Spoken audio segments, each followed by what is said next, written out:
Hello students, स्वागत है आप सभी का ऑनलाइन क्लासेस के अंदर।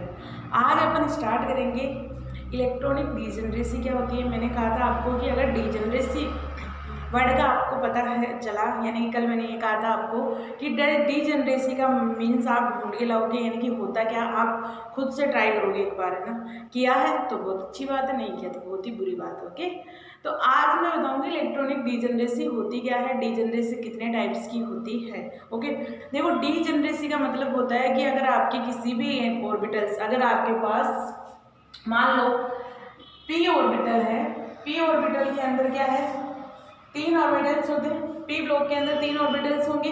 इन तीनों कक्षक के अंदर अगर खाली कक्षक है, तीनों खाली कक्षक है तो एनर्जी सेम होगी।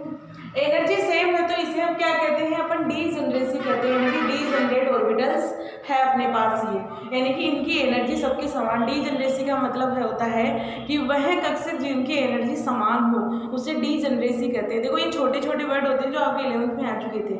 अब एक वर्ड आता है आपके नोडीय प्लेन, किसे कहते हैं, नोडीय प्लेन का मतलब होता है कि जहां इलेक्ट्रॉन पाए जाने की प्रोबेबिलिटी सबसे कम हो, या तो कम बताएंगे या जीरो बताएंगे, लेकिन कम इतना भी जीरो तो नहीं होती, लेकिन एक या इलेक्ट्रॉन्स तो प्रेजेंट होता ही है। जहां इलेक्ट्रॉन पाए जाने की प्रोबेबिलिटी सबसे कम होती है उसे नोडीय तल कहते हैं। ये बोलते हैं नोडीय तल में। डीजनरेसी भी वही आता है एक वर्ड की डीजनरेसी होती क्या है, वह ऑर्बिटल्स जिनकी एनर्जी समान हो उसे डीजनरेसी कहते हैं। अब बात आती है कि अगर अपन जेटीडी पढ़ रहे हैं, जेटीडी के अंदर अपने पास डीजनरेसी का मतलब क्या है। देखो डीजनरेसी का मतलब ये है कि जहां डीजनरेसी पाई जाएगी, जिन जिन ऑर्बिटल्स में डीजनरेसी पाई जाएगी उनके कक्षक क्या होंगे, उनके जियोमेट्री, उन कॉम्प्लेक्स के जियोमेट्री क्या होंगे, परफेक्ट होंगे, यानी कि परफेक्ट बनेंगे।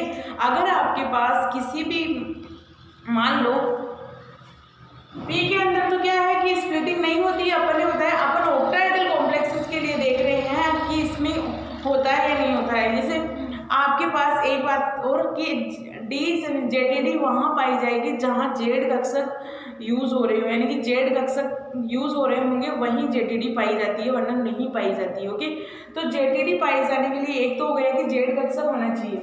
ओके, जेटीडी होने के लिए क्या होना चाहिए, जेड कक्षक होना चाहिए, जेड ऑर्बिटल्स या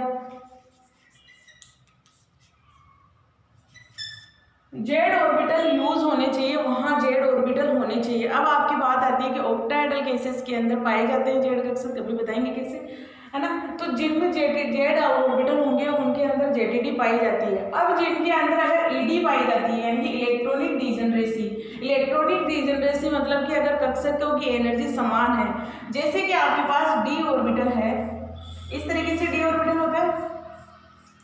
इन डी ऑर्बिटल को अगर मैं खाली छोड़ देती हूँ, यहाँ कोई इलेक्ट्रॉन नहीं होता है, मतलब ये कौन सा हो गया, डी जीरो वाला हो गया। अगर डी जीरो है तो डी जीरो का मतलब ये हो गया कि आपके पास जो जेड ऑर्बिटल जो आपके पास डी ऑर्बिटल्स है उन सभी की एनर्जी समान है, यानी कि इस कक्षक की भी एनर्जी समान है, इसकी भी समान है, इसकी भी समान है, इन सब की एनर्जी समान है। अगर सिमेट्रिकल फील्ड हो, यानी कि ये बोल सकते हैं यहाँ पर ईडी मतलब होता है सिमेट्रिकल फील्ड, यानी कि जिनमें इलेक्ट्रॉन्स बराबर हो, और अगर D5 हो, वन इलेक्ट्रॉन इसमें, वन इलेक्ट्रॉन इसमें, वन इलेक्ट्रॉन इसमें, वन इलेक्ट्रॉन इसमें। ओके, तो इनका क्या हो गया, अब भी क्या है, डीजनरेट ही है ऑर्बिटल्स। अगर अपने को डीजनरेसी हटाना है, यानी कि डीजनरेसी कम करनी है, या कह सकते हैं, तो अगर ईडी को अपन रिमूव कर दें, यानी कि ईडी को अपन रिमूव कर दें, यानी कि क्या करें, अगर अपने पास ये है D5 है, D5 में क्या करें अपन, इस तरीके से अपन स्प्लिटिंग करवाते हैं। स्प्लिटिंग करवाने के बाद में पांचों इलेक्ट्रॉन क्या करें अपन इस तरीके से भर दें। तो अब क्या हो गया, यहाँ क्या हो गया, ये तो अपने पास क्या है, डीजनरेट ऑर्बिटल हो गए दोनों, जबकि ये क्या है आपके नॉन डीजनरेट ऑर्बिटल हो गए। नॉन डीजनरेट ऑर्बिटल हो गए मतलब कि यहाँ जेटीडी प्रेजेंट होती है।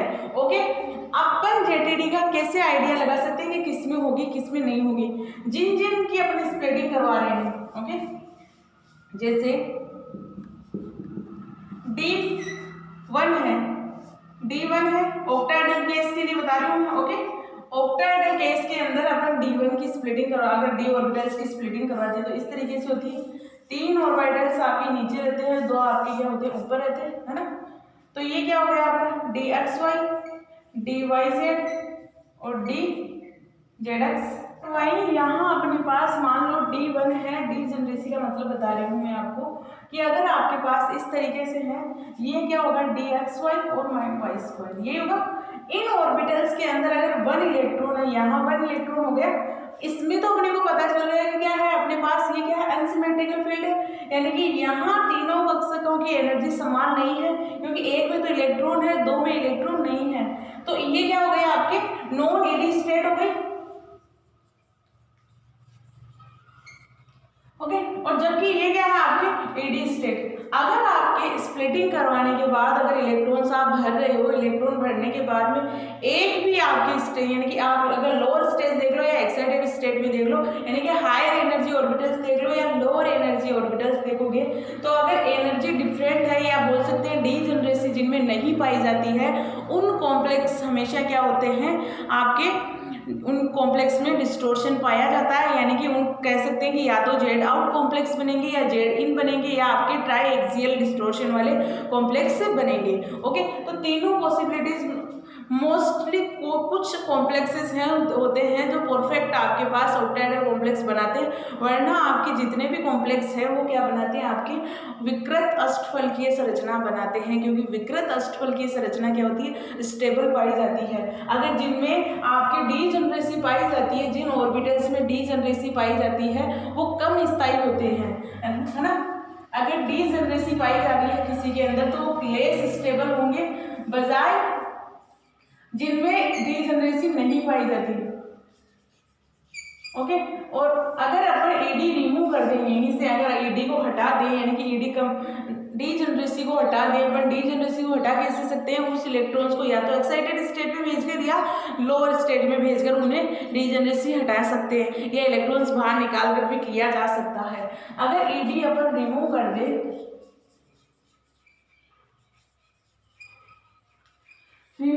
तो अपने पास क्या होगा मोस्ट स्टेबल कॉम्प्लेक्स बनेगा, है ना, मोस्ट स्टेबल कॉम्प्लेक्स का निर्माण होगा। मोस्ट स्टेबल कॉम्प्लेक्स का निर्माण होगा। ये स्टेबल कॉम्प्लेक्स किस तरीके से होगा, ये आपके थर्मोडायनेमिकली स्टेबल होगा, यानी कि आपके दो तरीके से स्टेबिलिटी देखी जाती है कि जब अपन किसी भी स्पीसीज या किसी भी मान लो केमिस्ट्री में आप कोई भी आपके पास कंपाउंड दिया गया है, कोई सा भी हो, चाहे ऑर्गेनिक हो चाहे इनऑर्गेनिक हो, कहीं भी अगर कॉम्प्लेक्स का निर्माण या कोई रिएक्शंस हो रही है उसके अंदर जो कंपाउंड बनने वाला है वो दो तरीके से स्टेबिलिटी होती है, थर्मोडायनेमिकली स्टेबल होता है, काइनेटिकली स्टेबल होता है, यानी कि उष्मा गति के द्वारा स्थायित्व प्राप्त होता है या उसे काइनेटिकली स्टेबल होते हैं। जब जब किसी कंपाउंड में थर्मोडायनेमिकली स्टेबिलिटी आ जाती है वो ज़्यादा स्टेबल होता है बजाय काइनेटिकली स्टेबल। काइनेटिक का मतलब क्या देखते हैं अपन वहाँ रेट ऑफ रिएक्शंस का लगाते हैं, थर्मोडायनेमिकली मतलब कि हीट की प्रेजेंस में अगर वो स्टेबल है तो वो थर्मोडायनेमिकली स्टेबल कहा जाता है, ओके।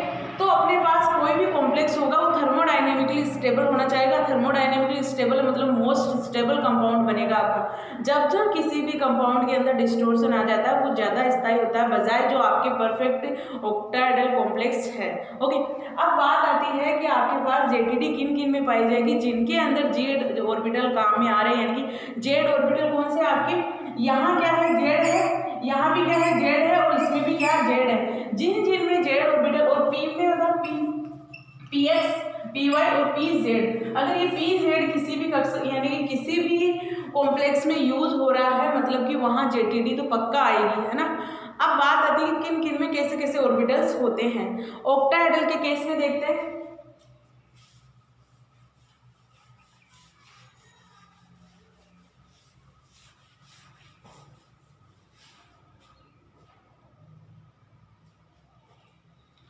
पहले मैं आपको ईडी के बारे में बताती हूँ, इलेक्ट्रॉनिक डीजनरेसी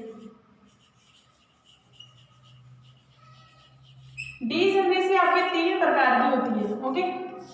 एक तो होगी आपकी इलेक्ट्रॉनिक डीजनरेसी,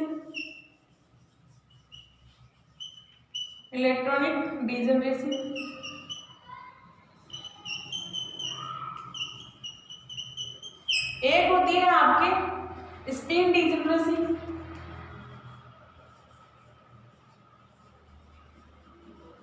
और एक होती है आपके एक इलेक्ट्रॉनिक हो गई, स्पिन हो गई, ऑर्बिटल डीजनरेसी। डीजनरेसी।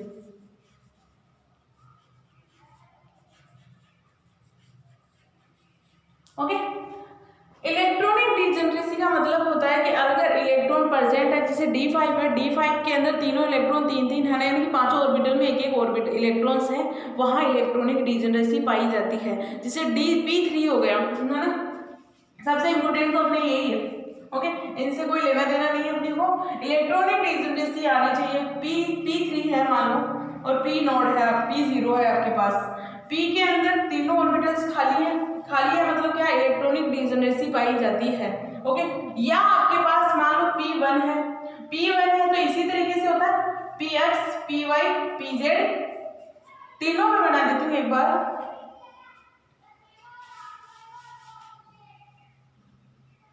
एक बार क्या हो सकता है, ये भी Px, Py, Pz है, Px, Py। अब आपके एक इलेक्ट्रॉन है P1 के अंदर, वो कहाँ कहाँ जा सकता है। ओके, तीनों की प्रोबेबिलिटी समान है। जब किसी भी ऑर्बिटल्स के अंदर इलेक्ट्रॉन भरते हैं, यानी कि आपके पास मान लो एक्स वाई जेड कहीं भी हो, कोई भी हो, तो यहाँ इस इलेक्ट्रॉन का ये तो मतलब नहीं है कि आपके Px में नहीं जाएगा, या Py में नहीं जाएगा, Pz में नहीं जाएगा, मर्जी है वहाँ ही जाएगा, है ना। जहाँ उसे ज्यादा स्थायित्व मिलेगा वहीं जाएगा। या तो हो सकता है यहाँ भी जा सकता है, Py में भी जा सकता है, Pz में भी जा सकता है। एक इलेक्ट्रॉन है, एक इलेक्ट्रॉन आपके कहीं भी जा सकता है, क्योंकि अपन जब एक्स वाई जेड एक्सिस बनाते हैं, यानी कि एक्स वाई और जेड एक्सिस अपन बनाते हैं, तो अपन यहाँ ये तो यानी कि ये परफेक्ट थोड़ी है कि आपके पास एक्स एक्सिस यही होगी या वाई एक्सिस यही होगी, जेड एक्सिस यही होगी, कहीं भी बना सकते हैं। यानी कि 3D के अंदर अगर अपन एक्स वाई जेड को मेंशन किया जाता है, वो कहीं भी बना सकते हैं। किसी भी एक्सिस को वाई मान सकते हैं, किसी भी एक्सिस को जेड मान सकते हैं, और किसी भी एक्सिस को अपन एक्स मान सकते हैं। यहाँ कंफर्म नहीं होता है कि आपके एक्स एक्सिस हमेशा यही होगी या वाई एक्सिस हमेशा यही होगी, नहीं कंफर्म है। तो अपने पास जो एक इलेक्ट्रॉन है वो P एक्स में भी जा सकता है, P वाई में भी जा सकता है, और P जेड में भी जा सकता है। अगर तीनों में जाने की प्रोबेबिलिटी है इसके पास, तो ये कौन सा ऑर्बिटल हो गया, डीजनरेट ऑर्बिटल हो गया आपके। यानी कि अगर तीनों लेवल बना दें अपन, तीनों लेवल में एक एक बार एक एक इलेक्ट्रॉन भर दे, तो ये डीजनरेट ऑर्बिटल कहा जाता है, या डीजनरेट इलेक्ट्रॉन्स कहा जाता है। इलेक्ट्रॉनिक डीजनरेट है यहाँ। ओके, तो अपन यहाँ कंफर्म नहीं कर सकते कि आपके पास कौन सा इलेक्ट्रॉन कहाँ जाएगा, बट आपके अगर डी की बात आती है तो डी के अंदर कंफर्म, यानी कि डी के अंदर आपके पास मान लो डी एक्स वाई में है, मान लो ये है D X Y, D Y Z, और डी एक्स जेड, और डी जेड स्क्वायर, और D X square Y square, है ना। ये कॉम्प्लेक्स है आपके पास। अगर आपके पास इसमें इलेक्ट्रॉन, यानी कि आपके पास मान लो TBP यानी कि ट्राइगोनल बाइपिरामिड स्ट्रक्चर, या आप कह सकते हैं कोऑर्डिनेशन नंबर 5 के लिए स्क्वायर पिरामिड कॉम्प्लेक्स है ना। कोऑर्डिनेशन नंबर 5 क्या होता है, स्क्वायर पिरामिड में होता है। अगर स्क्वायर पिरामिड कॉम्प्लेक्स है, स्क्वायर पिरामिड का मतलब क्या होगा, आपके पास इस तरीके से कोई कॉम्प्लेक्स होगा, है ना। अगर स्क्वायर पिरामिड कॉम्प्लेक्स है, उसके अंदर कहाँ जाएंगे इलेक्ट्रॉन, आपके डी एक्स वाई स्क्वायर में ही जाएंगे, डी जेड में नहीं जाते हैं। ओके, तो ये कुछ कॉम्प्लेक्सेस होते हैं जिनकी व्याख्या अपन इजीली नहीं कर सकते कि किसमें इलेक्ट्रॉन, या अपन कह सकते हैं स्क्वायर पिरामिड है, मान लो square pyramid, sorry square planar है कॉम्प्लेक्स आपका। स्क्वायर प्लेनर कॉम्प्लेक्स में क्या होगा आपके, यानी कि आपके जो p ऑर्बिटल कौन सा होता है इसमें, संकरण dsp2 होता है। तो dsp2 होता है, जो d यूज हो रहा है वो आपकी D X square Y square use होता है। तो वहाँ एक तरीके से बता सकते हैं कि इसमें इसी में जाने वाले इलेक्ट्रॉन और किसी में नहीं जाएंगे, बट इनमें क्या होता है, फिक्स नहीं होता है कि p एक्स में जाएगा, p जेड में जाएगा, या p वाई में जाएगा। ओके, तो यहाँ अपन डीजनरेसी बता सकते हैं p के केस में, लेकिन d के केस में डीजनरेसी कब बताएंगे, केवल अपन ऑर्बिटल्स को देखकर ही बता सकते हैं कि इसमें डीजनरेसी है या नहीं है। जैसे इलेक्ट्रॉन्स को अपन क्या कर सकते हैं, इस तरीके से स्प्लिट करवाएंगे ऑर्बिटल्स को। अगर ऑर्बिटल को इस तरीके से स्प्लिटिंग करवाएंगे, तो अगर आपके पास 2 इलेक्ट्रॉन है तो यहाँ क्या होगी, नॉन एडी होगी, यानी नॉन डीजनरेसी ऑर्बिटल्स पाए जाते हैं। ओके, और यहाँ क्या होंगे, डीजनरेट ऑर्बिटल होते हैं, इलेक्ट्रॉनिक डीजनरेट ऑर्बिटल पाए जाते हैं। इस तरीके से स्पिन डीजनरेसी डीजेनरेसी का मतलब होता है कि अगर किसी ऑर्बिटल्स की स्पिन समान है, यानी कि एक ऑर्बिटल में अगर एक इलेक्ट्रॉन भरा जाता है तो उसकी स्पिन कितनी होती है, प्लस हाफ, और अगर दूसरा इलेक्ट्रॉन इसमें भर देते हैं तो कितनी होती है इसकी, माइनस हाफ होगी। माइनस हाफ होगी तो क्या होगी, आपसे आपकी कैंसिल होगी, आपकी जीरो हो जाएगी, ओके। जबकि यहाँ क्या है, इसकी जीरो ही है, मतलब कि आपको स्पिन डीजनरेट देखना है, यानी कि स्पिन को निकाल के पता लगाना है कि कौन सी होगी। बट आपकी कोई काम में आने वाली है, केवल आपको इलेक्ट्रॉनिक डीजनरेसी का पता होना चाहिए कि क्या होता है, ओके। ये हो गया अपना। अब बात आती है कि कई अब अपन जेटीडी स्टार्ट करेंगे कि जेटीडी होती क्या है रियल में। बेसिक था ये तो।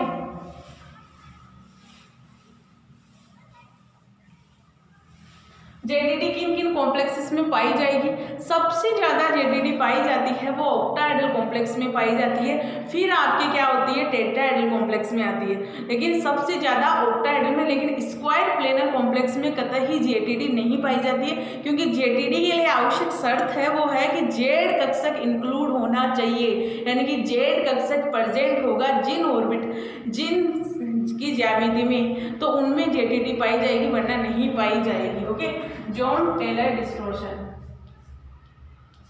जेटीडी के लिए होती है कि आपके पास ईडी हो, उसे आप रिमूव कर दो, है ना। साथ में क्या होना चाहिए, उसमें जेड ऑर्बिटल्स प्रेजेंट होनी चाहिए, ये शर्तें होनी चाहिए, यानी कि ये होगा आपके पास ईडी रिमूव होगी तब जेटीडी पाई जाएगी, अगर जेड ऑर्बिटल यूज हो रहा है तब भी जेटीडी पाई जाएगी। अब देखते हैं ऑक्टाहेड्रल कॉम्प्लेक्स में क्या होता है, इसका हाइब्रिडेशन कितना होता है, संकरण कितना माना जाता है, D2sp3 माना जाता है, 3 4 5 6 हो गए, DsP3 माना जाता है, DsP3 के अंदर एक तो s कक्षक काम में आ गया, p के कौन से हो गए, px plus py plus pz। अब नाम से पता चल गया जेड इंक्लूड हो गया, और अब कौन से D2 है, जो दो D2 है वो कौन से पाए जाते हैं आपके, जब स्प्लिटिंग करवाते हो आपके पास तो 3 कक्षक ऊपर, 2 कक्षक आपके ऊपर रहेंगे, 3 नीचे रहेंगे। ये कौन से थे, DXY, DYZ और DXZ, और ये कौन से थे, DZ2, DX2, Y2। तो यही तो यूज हो रहे थे अपने, जब अपन ने किसी भी ऑक्टाहेड्रल की ज्यामिति निकाल रहे थे, ज्यामिति के अंदर इलेक्ट्रॉन्स यानी कि लिगेंड के इलेक्ट्रॉन फिल कर रहे थे, इन्हीं में कर रहे थे, तो ये इंक्लूड होंगे। अब बात ये आती है कि आपके पास अगर यहाँ sp3d2 होता तब क्या होता, देखो sp3d2 होता तब भी क्या होता, आपके d2 जो आपके 2 इलेक्ट्रॉन्स है या 2 ऑर्बिटल्स है वो कहाँ कौन से यूज होंगे, आपके dz2, x2, y2 ही यूज होंगे। जैसे आपने जब इस तरीके से इलेक्ट्रॉन्स भर रहे थे, ये 3d हो गया, ये आ गया 4s हो गया, और ये हो गया 4p हो गया, है ना, और आगे जो था आपके 4d था, तो ये आपके 4d हो गया, ओके। तो अब यहाँ पे इन ऑर्बिटल्स को देख के नहीं बता सकते कि आपके पास dxy कौन सा होगा, dyz कौन सा होगा, dxz, यानी कि अपन नहीं कंफर्म कह सकते कि आपके जो dxy होगा वो यही आएगा, कोई गारंटी नहीं है कि यही आए।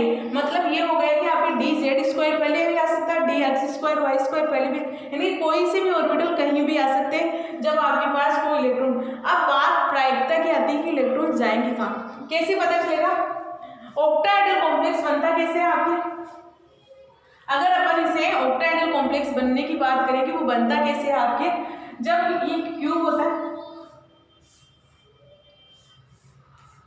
इस क्यूब के अकॉर्डिंग अपन बताते हैं कहाँ से इलेक्ट्रॉन्स आपके वो करेंगे, यानी कि अटैच होंगे किसी भी d ऑर्बिटल्स के इलेक्ट्रॉन्स, यानी कि d ऑर्बिटल्स से, है ना। तो यहाँ ये मान लो ये x हो गई, ये y हो गई, ये z हो गई, okay, x axis y square. लेकिन जब माना जाता है कि माना क्या जाता होता ये है कि आपके जो जो ऑक्टाहेड्रल कॉम्प्लेक्स है उसके अंदर जो लिगेंड्स अप्रोच करते हैं किसी मेटल से, जब लिगेंड अप्रोच करते हैं वो फेस से करते हैं, यानी कि क्यूब के फेसेस से करेंगे। ये फेस हो गया, ये भी फेस हो गया, ये भी फेस हो गया, ये भी फेस हो गया, यानी कि फेस से अप्रोच करते हैं। एक आप इस आगे और से यानी कि एक क्यूब के अंदर आपके कितने फेस होते हैं, 4 5 6 फेसेस होते हैं। फेस से अप्रोच करेंगे तो वहां लिगेंड कौन से, यानी कि होंगे कौन से आपके dz2 होगा और एक dx2 y2 होगा, ओके। तो वहीं से अप्रोच करने होने वाले हैं ये, तो ये यूज होंगे आपके।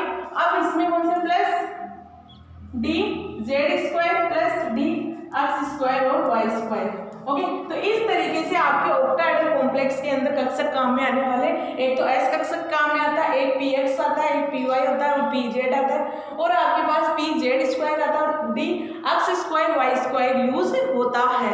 अब इसकी तो कहानी खत्म हो गई कि इसमें भी यही होगा, इसमें भी यही होगा, कोई चेंजेस नहीं होंगे, है ना, बता दिया, क्योंकि कक्षक कहीं भी आ सकते हैं। ओके, कोई गारंटी नहीं है कि आपके पास डी एक्स स्क्वायर वाई या डी एक्स वाई आपके आगे ही आए या पीछे ना आए। ओके, कहीं भी आ सकते हैं, लेकिन जब स्प्लिटिंग करवा दें अपन, स्प्लिटिंग करवाने के बाद में अपने को ध्यान रखना है कि जो आपके पास डी एक्स वाई यानी वाई जेड और डी एक्स जेड वो हमेशा नीचे ही रहेंगे। क्यों नीचे रहते हैं? अब बात करते हैं कि ये तीनों कक्षक के नीचे क्यों रहते हैं, ये ऊपर क्यों? क्योंकि ऑक्टाहेड्रल के केस के अंदर जो लिगेंड अट्रैक्शन करते हैं, यानी कि जब किसी डी ऑर्बिटल मेटल से लिगेंड अट्रैक्शन करते हैं, यानी इन कक्षक के फेसिस से करेंगे, इन अगर अट्रैक्शन करेंगे तो क्या होगा, एनर्जी रिलीज होगी, एनर्जी बढ़ेगी, इनकी एनर्जी बढ़ेगी तो ये किस में जाएंगे, हायर एनर्जी और हायर एनर्जी में जाएंगे, और जबकि ये क्या होंगे, इनसे कोई अप्रोच नहीं करेगा तो इनकी लोअर एनर्जी में रह जाएंगे। तो इन्हीं से अट्रैक्शन होने की वजह से ये क्या करते हैं, हायर एनर्जी में चले जाते हैं और ये लोअर एनर्जी में आ जाती है। मतलब ये हुआ कि आपके पास अगर डी ऑर्बिटल्स की खिचड़ी पकड़ी होगी आपकी, तो थोड़ा सा समझने की ट्राई करो आप। अगर आपके पास इस तरीके से डी ऑर्बिटल होते हैं, ओके, ये होते हैं इस तरीके से, अपन कंप्लीट डी ऑर्बिटल, इनकी स्प्लिटिंग इस तरीके से करवाते हैं, यानी कि जब आपके पास किसी भी मेटल के अंदर लिगेंड नहीं रहता है, मान लो आपके पास कोई मेटल है, उसके पास कोई लिगेंड नहीं है, वो अपने आप से अकेला ही है, तो अकेला रहेगा तब तो उसकी एनर्जी क्या होती है, इस तरीके से नीचे होती है। ओके, नीचे जैसे ही उसके पास, यानी कि आपके पास कोई मेटल था, इस मेटल के पास कोई लिगेंड नहीं है, केवल अकेला ही है, तब जब इसकी एनर्जी कितनी है, कम है, क्योंकि ये स्टेबल है तो एनर्जी कम होती है। जिन की एनर्जी सबसे कम होगी वो ज़्यादा ही स्टेबल होते हैं, ये तो सबको पता है ना। तो अगर इसका एनर्जी डायग्राम देखिए, एक बार ट्राई करते हैं अपन।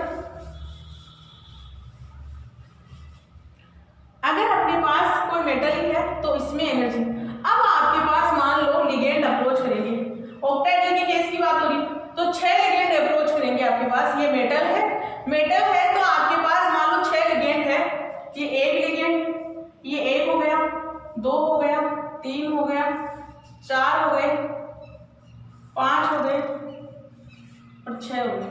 मान लो ये कहानी समझाती हूँ, मान लो ये 6 लड़कियां हैं, ओके, 6 लड़कियां हैं, 6 लड़कियां एक जगह खड़ी हुई है ना, मेटल आके, यानी कि कोई उनके पास आके ये बोल दे कि देख लूंगा, है ना, देख लूंगा, मतलब कोई अनजान इंसान आ गया, है ना, 6 लड़कियां एक साथ खड़ी है, उन 6 लड़कियों के पास एक अनजान इंसान आता है, बोलता है देख लूंगा, मतलब कि 6 लड़कियों को गुस्सा आएगा, बिल्कुल आएगा, क्योंकि उनको किसी को भी ये नाम नहीं लिया गया कि उससे ही देखूंगा, मतलब 6 के 6 को बोल रहा है देख लूंगा, तो सबको साथ गुस्सा आएगा तो क्या होगी, एक्साइटेड हो जाएगी, यानी कि सबको गुस्सा आ रहा है, 5 के 5 ऑर्बिटल्स क्या होंगे, एक्साइटेड हो जाएंगे। ओके, तो ये एक्साइटेड हो गई।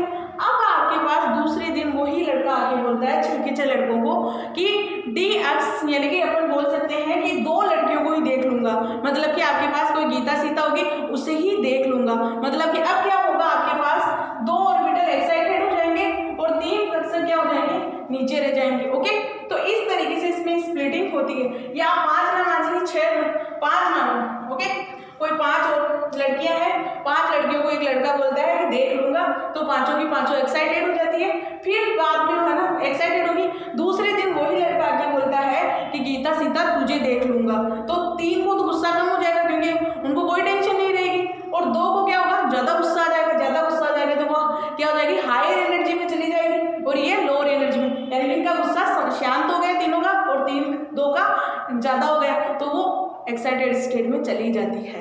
ओके, ये कब होता है, जब लिगेंड्स यानी कि मेटल आ जाता है, यानी कि यहाँ आपके पास, सॉरी, ये कब पोजीशन होगी, यहाँ कोई लिगेंड नहीं आया था, आराम से थी, फिर क्या हुआ, कोई आता है बोलता है देख लूंगा, पांचों की पांचों एक्साइटेड हो जाती है, फिर क्या होता है कि दूसरे दिन फिर नाम लेता है कि इनको देखूंगा, यानी कि आपके पास dx² y² और dz² क्या होता है, हाई हो जाते हैं, इनकी एनर्जी हाई हो जाती है, जबकि इनकी एनर्जी क्या होती है, ये 5 ऑर्बिटल्स से भी कम हो जाती है।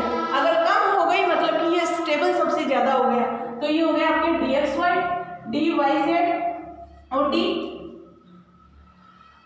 ओके, तो इस तरीके से इनमें इसे कहा जाता है बेरी सेंटर, यानी कि जो सेंटर था ये था जब आपके पास कोई भी मेटल के पास लिगेंड नहीं था, या बोल सकते हैं कि मेटल था, लिगेंड बहुत दूर दूर थे, मेटल को कोई अट्रैक्शन ही नहीं हो रहा था।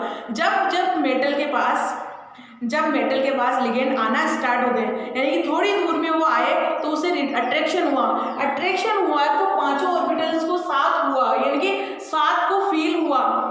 ओके, 5 के 5 ऑर्बिटल्स को क्या हो रहा है कि लिगेंड का अट्रैक्शन फील हो रहा है। फील होने का मतलब कि इसे भी फील हो रहा है, यानी कि dxy को भी फील हो रहा है, dyz को भी फील हो रहा है, और dzx को भी फील हो रहा है, और dz² को भी फील हो रहा है, dx² y² को भी फील हो रहा है। अब बात ये आती है, जैसे ही मेटल के पास लिगेंड बिल्कुल पास में आते हैं तो केवल dx² y² dz² को ही फील होता है, क्योंकि यहीं से बॉन्ड बनने वाला है, वहीं से मेटल और लिगेंड के पास में सबसे ज्यादा अट्रैक्शन इन्हीं में होगा। अट्रैक्शन होगा तो वो हायर एनर्जी में चले जाएंगे और ये लोअर एनर्जी में आ जाते हैं। ओके, ये थी कहानी अपनी ऑक्टाहेड्रल की, ऑक्टाहेड्रल के केस में किस तरीके से स्प्लिटिंग होती है, रियल में किस तरीके से होती है। ओके, अब बात आती है कि इससे क्या बोलेंगे, इससे बोलते हैं अपन एनर्जी गैप, डेल नोट से रिप्रेजेंट किया जाता है। ओके, इसमें है तो इसमें अपन किस तरीके से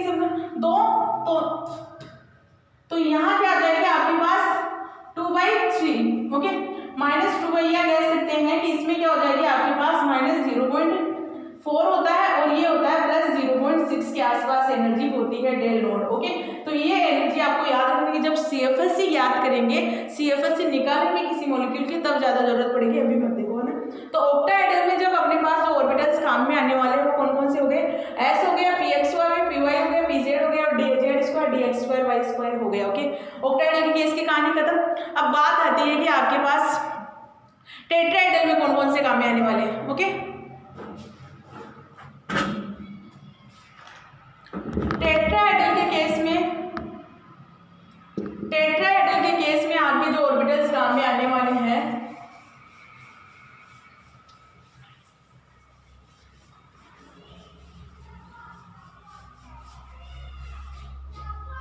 ओके, ये dz टेट्राहेड्रल के केस में काम में आने वाले हैं वो कौन से हो गए, sp3 होता है एडिशन, sp3 होता है तो s आएगा यूज में, px आएगा, pz आएगा, py आएगा और pz आएगा। ओके, इसमें भी z इंक्लूड है, इसमें भी z इंक्लूड है, इसमें भी, यानी कि 2 z इंक्लूड है ऑक्टाहेड्रल में, इसमें 1 इंक्लूड है। ओके, स्क्वायर प्लेनर में क्या होगा, स्क्वायर प्लेनर में आपके पास जब कॉम्प्लेक्स बनता है तो उसका हाइब्रिडेशन क्या होता है, dsp2 होता है। तो d कौन सा यूज होता है आपके, dx² y² ही यूज होता है। याद रखना, एग्जाम में पूछा जाता है कि ऑक्टाहेड्रल के केस में d ऑर्बिटल कौन से यूज होते हैं, तो आपको बताना होगा dz² dx² y² यूज होते हैं। देखो ये कॉम्पिटिटिव एग्जाम में बहुत ज्यादा पूछे जाते हैं ऐसे क्वेश्चन। और इसमें क्या होगा, dx² y² plus s plus px py। Okay, pz use नहीं होता है। Okay, py। अब तीनों में अपन आइडिया लगा सकते हैं, सबसे ज्यादा z किसमें पाया जाता है, इसमें ऑक्टाहेड्रल में, तो सबसे ज्यादा ZTD भी किसमें पाई जाएगी, ऑक्टाहेड्रल में। जिनमें z ऑर्बिटल सबसे ज्यादा पाए जाते हैं, ऑर्बिटल सबसे ज्यादा पाए जाएंगे, या कह सकते हैं ZTD के समानुपाती होती है। जिनमें सबसे ज्यादा z ऑर्बिटल यूज होंगे उन्हीं में सबसे ज्यादा ZTD पाई जाएगी, यानी कि डिस्टॉर्शन सबसे ज्यादा उन्हीं में ही पाया जाएगा। इसीलिए जब ZTD यानी कि जॉन टेलर इफेक्ट पढ़ते हैं अपन, ओनली ऑक्टाहेड्रल कॉम्प्लेक्स के लिए सबसे ज्यादा पढ़ा जाता है। ओके, तो अपने पास ऑक्टाहेड्रल में 2 z ऑर्बिटल्स यूज हो रहे हैं तो सबसे ज्यादा ZTD भी इसमें पाई जाएगी। और अब आपके टेट्राहेड्रल में केवल एक ऑर्बिटल पाया जाता है जो होता है pz। ओके, जो होता है आपके pz, यानी कि सबसे थोड़ी कम होगी। तो ये हो गया आपके टेट्राहेड्रल। अब बात आती है स्क्वायर प्लेनर में, तो आपके z ऑर्बिटल होता ही नहीं है। शर्त थी ZTD की कि z ऑर्बिटल इंक्लूड होना रहना चाहिए, तभी आपकी जेटीडी प्रेजेंट होगी। तो यहाँ क्या होती है, जेटीडी एब्सेंट होती है। ओके, ये थी अपनी ओवरऑल कहानी जेटीडी के बारे में कि होती क्या है। अब देखेंगे आपके कि किस तरीके से जेटीडी बनती है, जेड आउट कब बनेगा, जेड इन कब बनेगा। ओके, तो वो देखेंगे कुछ कॉम्प्लेक्स लेके, कुछ एग्जांपल्स लेके। ओके, आज के लिए इतना ही काफ़ी है।